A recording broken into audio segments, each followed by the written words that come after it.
32 নম্বর ভাঙা হলো। আমি জানি এটা নিয়ে আজকে অনেকেই হয়তো আমার বিরুদ্ধে লাগবেন, লাগলেও কিছু যায় আসে না।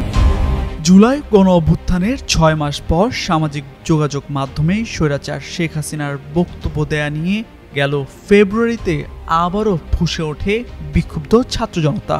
সে সময় ধানমন্ডি 32 নম্বরে শেখ মুজিবুর রহমানের বাড়িতে বিক্ষোভ ও পরে চালানো হয় ভাঙচুর। এই ঘটনার 5 মাস পর এই ইস্যুতে প্রতিক্রিয়া জানালেন বিএনপির কেন্দ্রীয় সহ আন্তর্জাতিক বিষয়ক সম্পাদক ব্যারিস্টার রুমিন ফারহানা। রোববার রাতে যমুনা টেলিভিশনের রাজনীতি অনুষ্ঠানে বিএনপির এই সাবেক সংসদ সদস্য বলেন, 48 ঘন্টা ধরে ধানমন্ডির 32 নম্বর ভাঙা একটি বীভৎস রকমের মববাজি।